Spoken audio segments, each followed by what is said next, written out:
नमस्कार दोस्तों। आज हम जिस पुस्तक की बात करने जा रहे हैं वह पुस्तक समाज विज्ञान के क्षेत्र में एक गंभीर टेक्स्ट मानी जाती है और अस्मितावादी राजनीति या अस्मितावादी सामाजिक चेतना के क्षेत्र में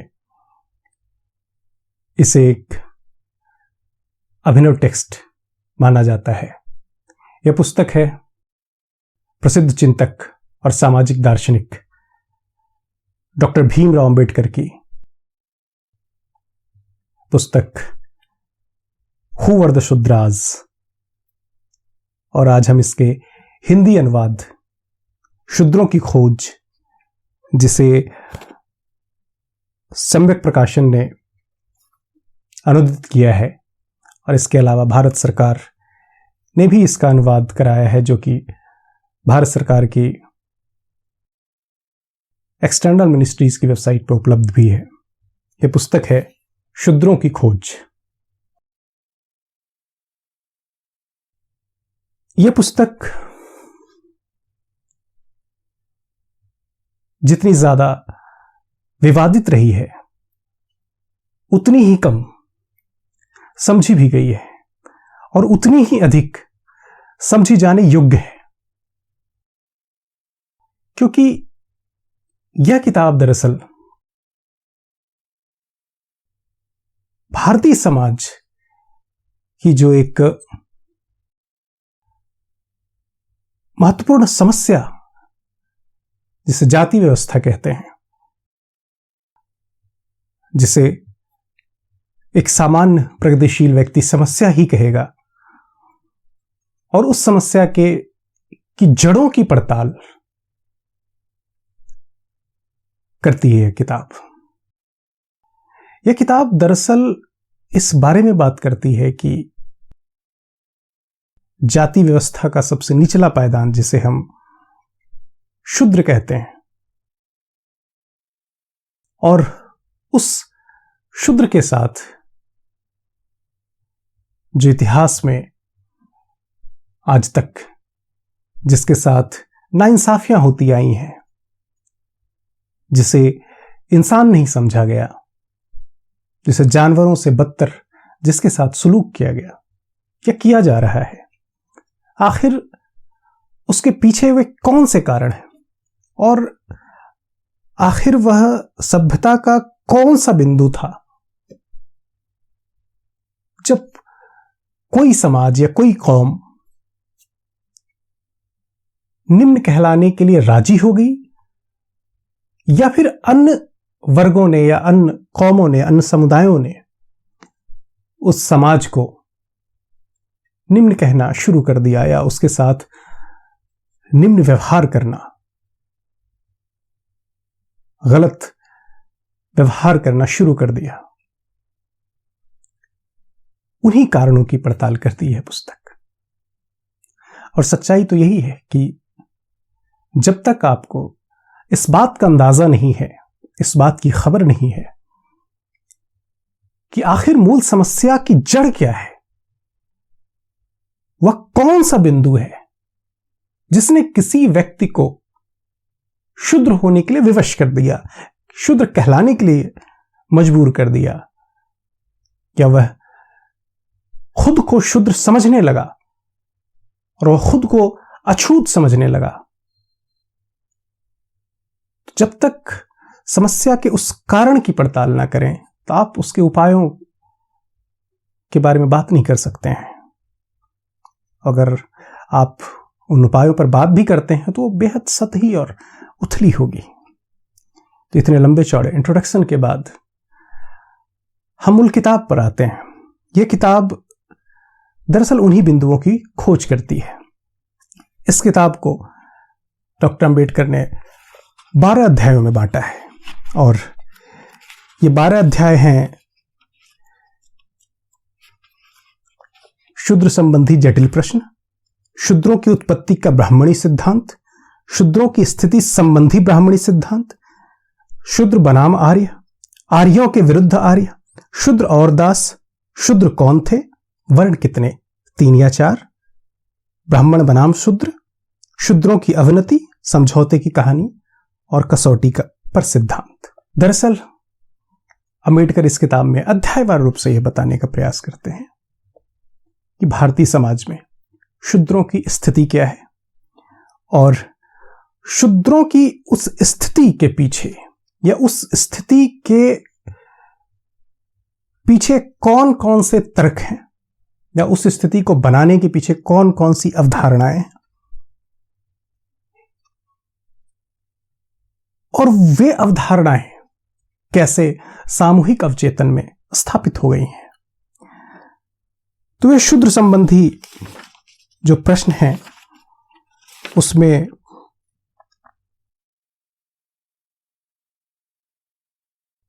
भारतीय धर्मशास्त्र और ग्रंथों को उद्धृत करते हैं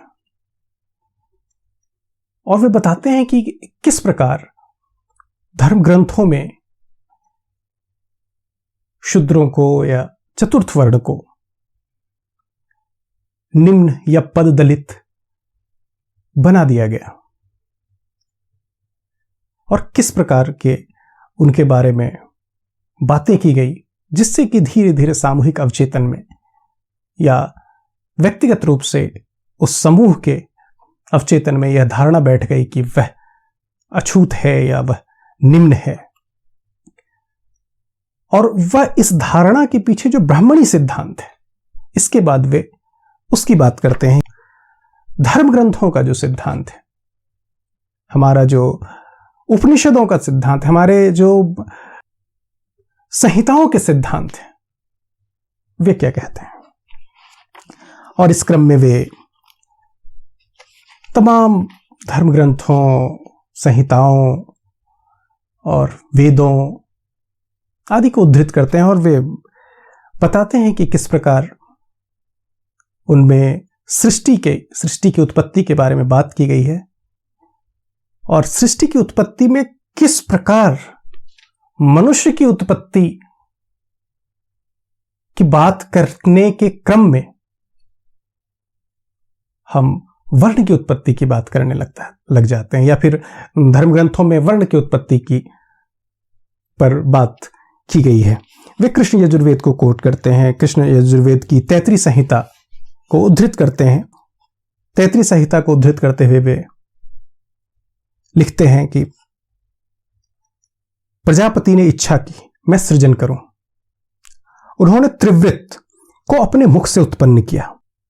तत्पश्चात अग्निदेव, गायत्री छंद, सामरथांतर, मनुष्यों में ब्राह्मण और पशुओं में अज यानी बकरे को उत्पन्न किया। इसलिए वे मुख्य हैं क्योंकि मुख से उत्पन्न हुए। उन्होंने अपने वक्ष, अपनी भुजाओं से पंचदश की रचना की। तत्पश्चात देवता इंद्र, त्रिष्टुभ छंद, साम बृहत, मनुष्यों में राजन्य, पशुओं में भेड़ की रचना हुई। इसलिए वे बलशाली हैं क्योंकि उनकी उत्पत्ति बल से हुई। अपने मध्य भाग से उन्होंने सप्तदश की रचना की। तत्पश्चात विश्वदेवों, जगती छंद, साम वैरूप, मनुष्यों में वैश्य, पशुओं में गायों को उत्पन्न किया। इसलिए ये खाने के योग्य है क्योंकि इनकी उत्पत्ति उदर से हुई। इसलिए उनकी संख्या दूसरों से अधिक है क्योंकि सर्वाधिक देवों की उत्पत्ति के बाद में हुई। अपने चरण से यानी पैरों से उन्होंने एक विंश की रचना की। तत्पश्चात अनुष्टुभ छंद, साम वैराज, मनुष्यों में शूद्र, पुरुषों में अश्व की रचना की गई। इसलिए ये 2 घोड़ा और शूद्र प्राणियों के वाहक हैं। इसलिए भी शूद्र बलि के अयोग्य हैं क्योंकि बाद में किसी भी देव को उत्पन्न नहीं किया गया। इसलिए भी ये अपने पैरों पर निर्वाह करते हैं क्योंकि इनकी उत्पत्ति पैरों से हुई। अंबेडकर इस बात को कहते हुए ये बताते हैं कि ब्राह्मणी सिद्धांत किस प्रकार से शूद्रों की उत्पत्ति ये बता देता है कि वे रचनाकार प्रजापति ब्रह्मा के पैरों से हुई और इसलिए वे सेवा के योग्य हैं और चूंकि ब्राह्मण ब्रह्मा के मुख से उत्पन्न हुए इसलिए उनका महत्व सबसे अधिक है। वे इसके बारे में आक्षेप भी करते हैं। वे कहते हैं कि अगर धर्म ग्रंथकारों के पास ये विकल्प था कि वे जिस देवता के माध्यम से मनुष्यों की उत्पत्ति बता रहे थे, उनके तो 1000 मुख थे, तो वे हर वर्ण को मुख से ही उत्पन्न बता सकते थे, अलग अलग मुख से उत्पन्न बता सकते थे। लेकिन उन्होंने शरीर के सोपान क्रम को चुना, जो स्वाभाविक था कि शरीर का सोपान क्रम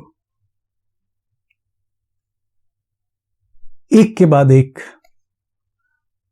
क्रमिक रूप से निम्नतर स्थिति या कथित रूप से निम्नतर स्थिति में है।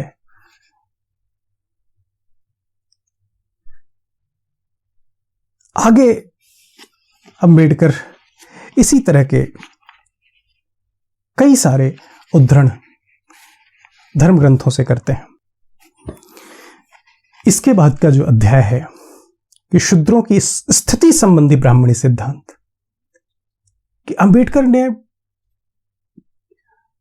हिंदू धर्म ग्रंथ के तमाम संहिताओं और स्मृतियों और ग्रंथों से ढूंढ ढूंढ कर वैसे कथन उद्धृत किए हैं जिसमें शूद्रों के बारे में अति निम्न बातें की गई है, इतनी निम्न बातें की गई है कि शायद यहां उसे उद्धृत करना भी मुश्किल हो।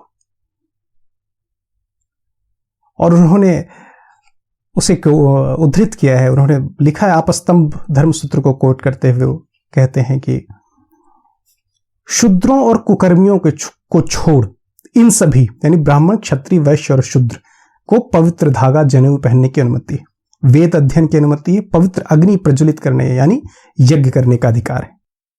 आपस्तंभ धर्मसूत्र की बात करते हैं कि शूद्र और जाति बहिष्कृत लोग अंत्येष्टि स्थल होते हैं।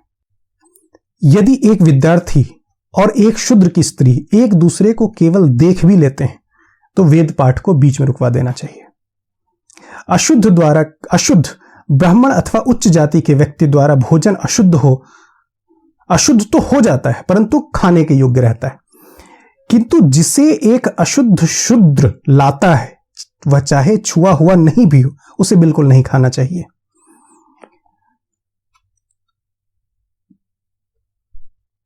इसी तरह के कई ऐसी बातें, कई ऐसे उद्धरण अंबेडकर लिखते हैं, कई ऐसी बातें वे धर्म ग्रंथों से ढूंढ ढूंढ कर निकालते हैं जिससे तत्कालीन समय में शूद्रों की निम्नतम स्थिति का पता चलता है। गौतम धर्मसूत्र कहता है, यदि क्षत्रिय किसी ब्राह्मण को अपशब्द कहे उस पर 100 कासारपण का दंड लगेगा, ब्राह्मण पर प्रहार करने पर इससे 2 गुना दंड देना पड़ेगा। यदि वैश्य किसी ब्राह्मण को अपशब्द कहे उसे क्षत्रिय से 1.5 गुना दंड लगेगा, किंतु यदि ब्राह्मण क्षत्रिय को अपशब्द कहे तो उसे 50 कासारपण, वैश्य को अपशब्द कहने पर उसकी आधी राशि और शूद्र को अपशब्द कहने पर कुछ भी नहीं देना होगा। मनुस्मृति लिखता है, 10 वर्ष के ब्राह्मण और 100 वर्ष के क्षत्रिय को पिता और पुत्र के समान समझना चाहिए, किंतु उनमें पिता ब्राह्मण है। 3 जातियों में इन 5 गुणों में से सर्वोत्तम और सर्वाधिक जिसमें हुआ सम्मान योग्य है। शूद्र अपने धन अथवा ज्ञान के कारण सम्मान योग्य नहीं होता, चाहे वे जितनी अधिक मात्रा में हो। वह तो केवल अपनी आयु के कारण सम्मान योग्य होता है, और वह भी 90 वर्ष का हो जाने पर, उससे पहले नहीं। बृहस्पति स्मृति को अंबेडकर कोट करते हैं कि जो शूद्र धर्म का उपदेश दे अथवा वेद वचनों का उच्चार करे अथवा ब्राह्मण का अपमान करे, दंड स्वरूप उसकी जीभ काट दी जाए। गौतम धर्मसूत्र कहता है, यदि शूद्र साभिप्राय वेद पाठ को सुने तो उसके कानों में पिघला हुआ रांगा अथवा लाख भर दिया जाए। यदि वह वैदिक ग्रंथों का पाठ करे तो उसकी जीभ काट दी जाए। यदि वह उन्हें कंठस्थ करे तो उसके शरीर के 2 टुकड़े कर दिए जाएं। विष्णु स्मृति को अंबेडकर कोट करते हैं,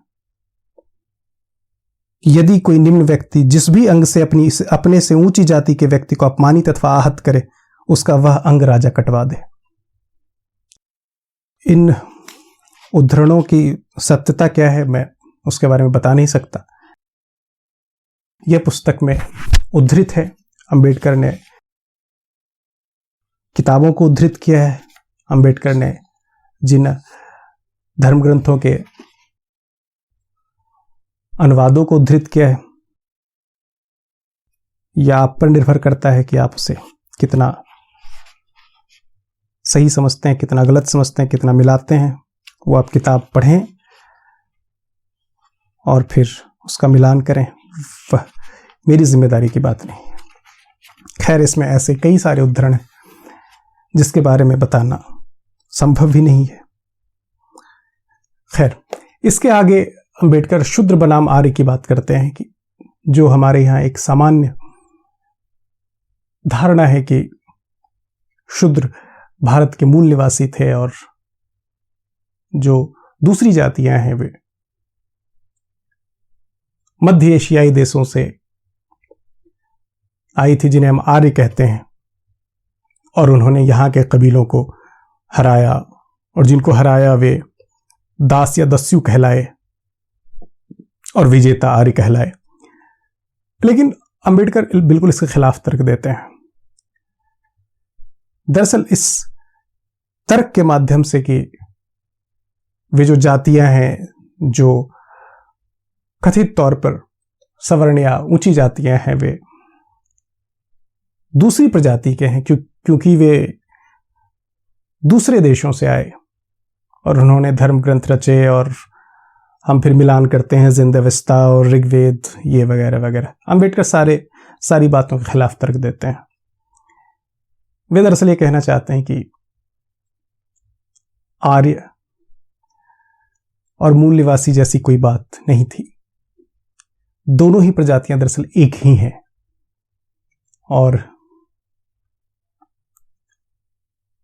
फिर वे प्रजाति की मानव शास्त्रीय व्याख्या करते हैं कि प्रजाति का अर्थ क्या होता है, प्रजाति या नस्ल का मतलब क्या होता है। तो प्रजाति या नस्ल का मतलब वे ये बताते हैं कि एंथ्रोपोलॉजी के हिसाब से किसी भी दो प्रजाति का अंतर दो आधारों पर समझा जाता है।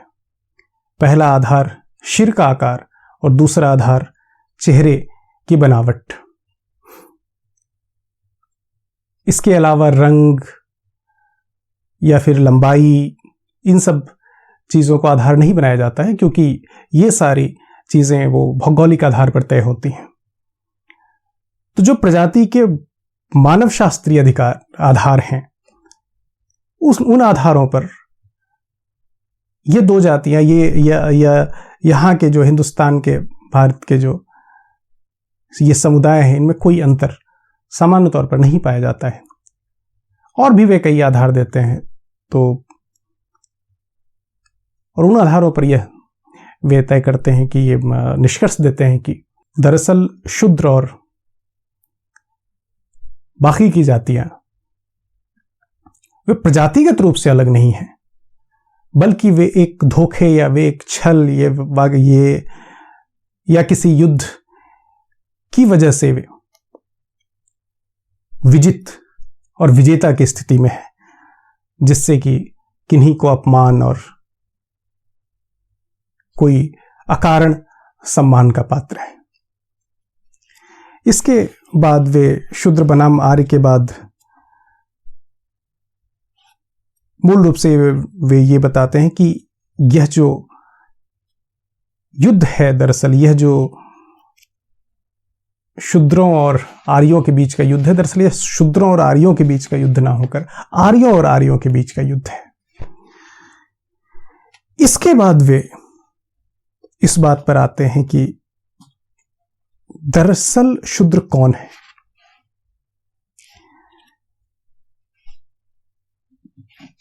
तो इसमें इसके पहले वे 2-3 बात पहले सिद्ध कर चुके होते हैं कि शूद्र, पहली बात तो कि शूद्र भी आर्य थे। दूसरी बात वे ये सिद्ध करते हैं कि शूद्र मूल रूप से क्षत्रिय वर्ण के थे, और इसके पीछे वे 2-3 आधार बताते हैं। पहला आधार ये कि क्षत्रिय वर्ण में 2 वर्ण मूल रूप से जाने जाते हैं, सूर्यवंशी और चंद्रवंशी। तो वे शूद्रों को ये साबित करते हैं कि शूद्र मूल रूप से सूर्यवंश से संबंधित थे, और शूद्रों में वे जो धर्म ग्रंथों में जिस राजा की बात आती है, पैजवन, जिसकी पहचान अंबेडकर राजा सुदास के रूप में करते हैं, और उनका जिक्र करते हुए ये बताते हैं, और उनका जिक्र करते हुए कुछ श्लोकों को उद्धृत करते हैं, जिनके माध्यम से बताते हैं कि सुदास एक दानपरायण राजा था, जिनका उपनयन भी होता था। और वे एक उद्धरण लिखते हैं कि महाभारत के शांति पर्व के अध्याय 60 के श्लोक 38 से 40 को वो उद्धृत करते हैं कि हमने ये सुना है कि प्राचीन काल में पैजवन नाम के एक शूद्र ने अपने यज्ञ में 10 लाख पूर्ण पत्रों की दक्षिणा दी, जो इंद्राग्नि के आदेशानुसार थी। अब इससे वे 3-4 निष्कर्ष निकालते हैं। पहली बात, पैजवन एक शूद्र था। दूसरी बात, इस शूद्र ने पैजवन ने यज्ञ किया। और तीसरी बात, ब्राह्मणों ने उसके लिए यज्ञ किया और उससे दक्षिणा ली। वे इस आधार पर साबित करना चाहते हैं कि दरअसल शूद्र भी क्षत्रिय थे। मूल बात यह है कि अगर सुदास जो शूद्र था, वह राजा था, तो उसकी स्थिति ऐसी डिग्रेड क्यों हुई? आखिर वह कौन सा कारण था?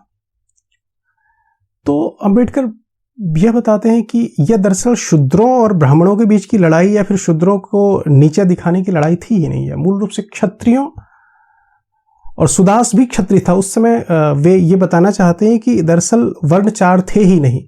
यह अंबेडकर की अपनी धारणा है।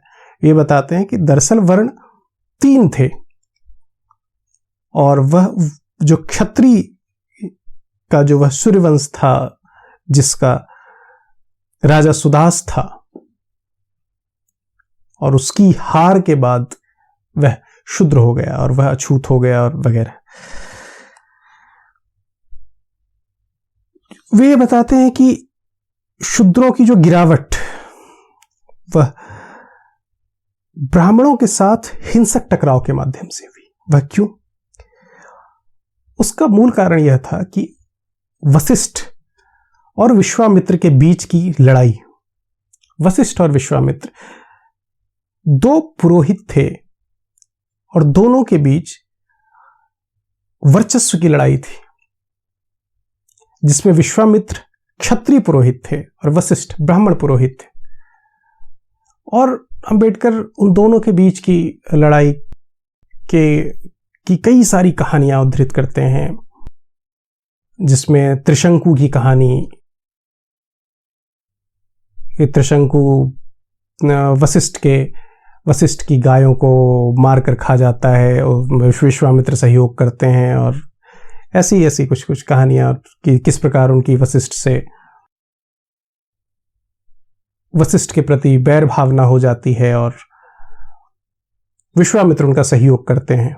फिर हरिश्चंद्र की कहानी, जो कि हम लोग सामान्य तौर पर हम लोगों ने, लगभग सारे लोगों ने सुनी होगी, हरिश्चंद्र और सैव्या की कहानी, कि हरिश्चंद्र वशिष्ठ का शिष्य था, मगर विश्वामित्र किस प्रकार उनसे छल करते हैं और उनका राज उनसे छीन लेते हैं, उनकी पत्नी, उनका बच्चा, और उनको तमाम कष्ट उन्हें होता है। फिर वो आखिर में किसी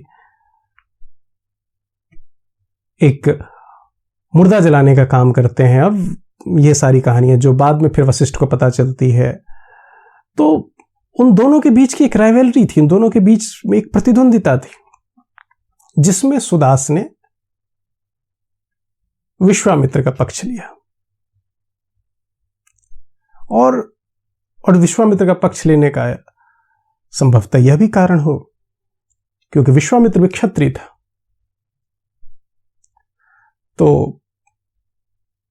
और फिर वे आगे की कहानी बताते हैं कि किस प्रकार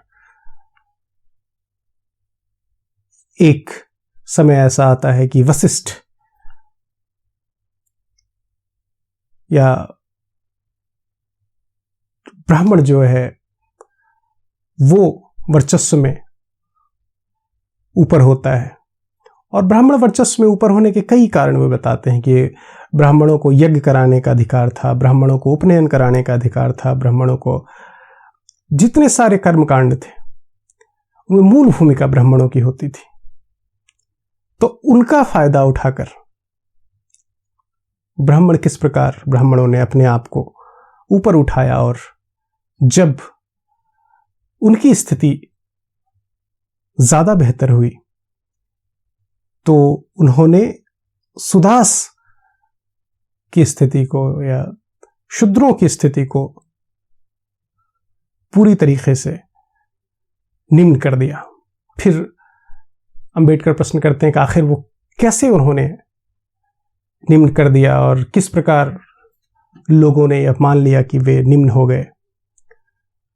तो अंबेडकर इसके पीछे तर्क ये देते हैं कि दरअसल ब्राह्मणों ने इसके लिए जो सबसे पहली तरकीब निकाली वह कि उन्होंने शूद्रों का उपनयन करने से मना कर दिया। और उपनयन का उस समय बहुत अधिक महत्व था, क्योंकि उपनयन सारे लोगों का उपनयन होता था, यहां तक कि स्त्रियों का भी उपनयन होता था। उपनयन यानी जनेऊ संस्कार। तो उपनयन, स्त्रियों का उपनयन एक समय के बाद बंद हो गया। उसके पीछे कुछ तर्क दिए गए। पहला तर्क यह था कि जब तक स्त्रियों की शादी, विवाह का उम्र और उपनयन की उम्र दोनों अलग थी, तब तक स्त्रियों का उपनयन होता रहा। संभवतः उस समय विवाह की उम्र 8 वर्ष से अधिक थी, तो 8 वर्ष तक की बच्ची का उपनयन होता था और उसके बाद उसका विवाह होता था। लेकिन जब विवाह की उम्र घटकर 8 वर्ष हो गई तो उपनयन की कोई आवश्यकता नहीं रह गई, क्योंकि 8 वर्ष की उम्र में ही उसका विवाह और उपनयन दोनों एक ही साथ हो जाता था। लेकिन शूद्रों का उपनयन क्यों बंद हो गया, इसके पीछे कोई प्रमाण, कोई तर्क नहीं मिलता। उसके पीछे केवल और केवल प्रतिद्वंदिता का तर्क मिलता है, क्योंकि उसके पूर्व शूद्रों का उपनयन होता था। इसके पक्ष में बहुत सारे, इसके प्रमाण में बहुत सारे श्लोक उद्धृत हैं, परंतु इस घटना के बाद उपनयन किस प्रकार बंद हो गया, इसका कोई क्यों बंद हो गया, इसका कोई ठोस तर्क नहीं मिलता। और उपनयन का यह महत्व था कि जो व्यक्ति उपनयन करता था, जिस व्यक्ति का उपनयन होता था, वह यज्ञ में बैठ सकता था।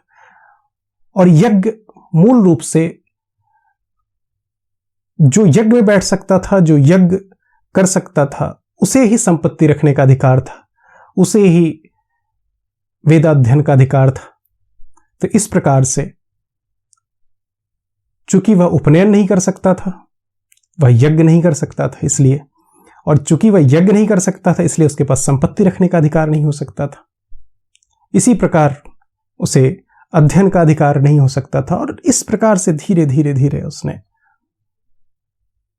शूद्रों की स्थिति को निम्न से निम्नतर कर दिया, और वे कभी आगे न बढ़ पाए, वे कभी ऊपर न उठ पाए।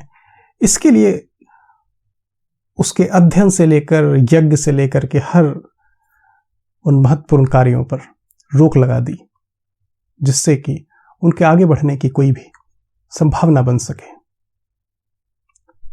इसी तरह के कई सारी तार्किक बातें और कई भावुकतापूर्ण बातें भी इस किताब में की गई हैं। तो चूंकि अंबेडकर एक घोषित रूप से दलित चिंतक थे, इसलिए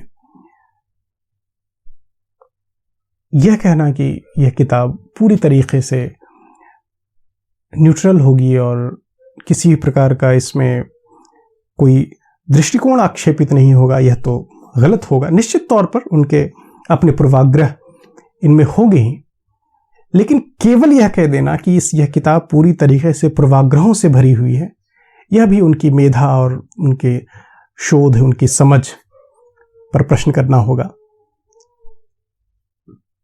आप चाहें तो इस किताब को पढ़ें और समझें कि, या समझने की कोशिश करें कि उन्होंने इस किताब में उनका पूर्वाग्रह कितना है, या फिर वो जो कह रहे हैं उनमें क्या वाकई सच्चाई है, और सच्चाई है तो कितनी सच्चाई है, और अगर सच्चाई है तो हम उस समस्या से, उस सामाजिक जटिलता से कैसे उबर सकते हैं। इस किताब के बारे में आज इतना ही। आगे मिलते हैं फिर कभी किसी और पुस्तक के साथ। धन्यवाद।